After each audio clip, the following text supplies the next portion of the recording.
The original Quran, where is it? What we have actually are the attested copies of the Quran. This is not the Quran that we read. This is Musaf. Where is the original Quran? Let me quote 3 ayat from the Quran. Bal huwa Qur'anun Majidun fi lawhim mahfuz. This Quran, this sublime Quran, is in the preserved tablet.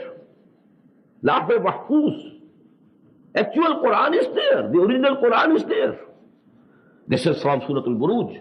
The last part of the Quran contains this surah, Surah Al-Buruj. وَالسَّمَاءِ ذَاتِ الْبُرُوجِ. And this surah ends, بَلْ هُوَ قُرْآنٌ مَجِيدٌ فِي لَوْحٍ مَحْفُوظٍ. That law which is protected, that tablet, that tabloid you may say, which is protected. Now the second, Surah Al-Waqi'ah, which I quoted in the Jummah sermon also today.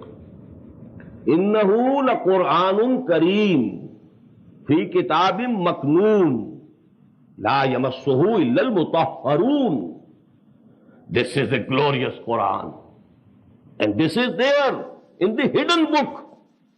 Not these apparent, copies of the Quran. It is there in the Kitabum Maknoon. Maknoon. Hidden. Innahu la Quranun Kareem. Verily, it is the glorious Quran. Fi Kitabim Maknoon. And it is contained, it is written in that book which is hidden. La yamassuhu illa al-mutahharun. Nobody can touch it except those who have been extremely purified.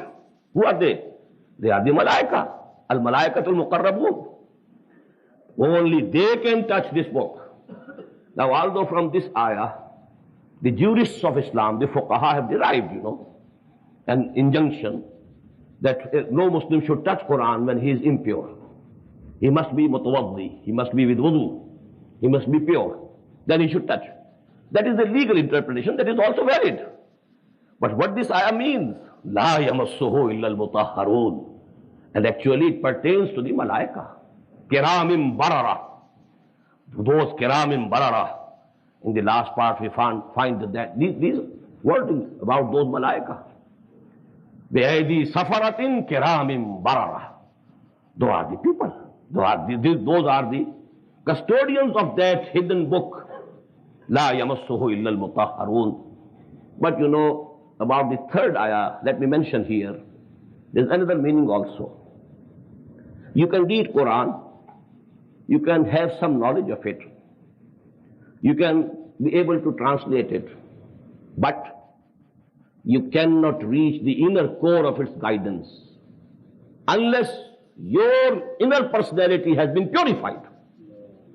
You won't be able to touch the inner core. That has to be there, tazkiyah. That is why in Quran we find at 3 places, tazkiyah comes before ta'aleem. هُوَ الَّذِي بَعَثَ فِي الْأُمِّيِّينَ رَسُولًا مِّنْهُمْ يَتْلُو عَلَيْهِمْ آيَاتِهِ وَيُزَكِّيهِمْ وَيُعَلِّمُهُمُ الْكِتَابَ وَالْحِكْمَةَ. First there is tazkiyah, purification of the souls, purification of the intentions of men.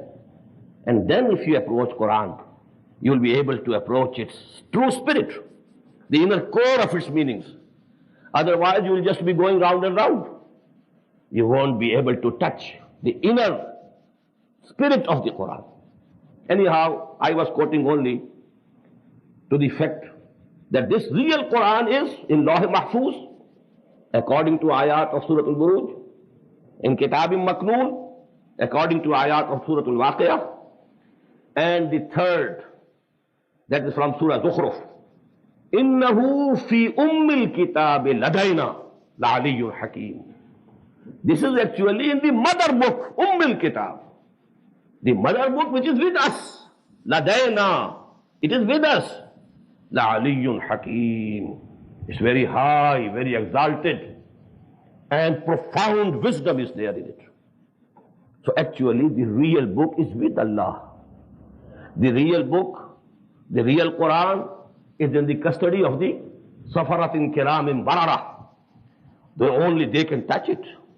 What actually we have, so to say, are the attested and certified copies of that real book.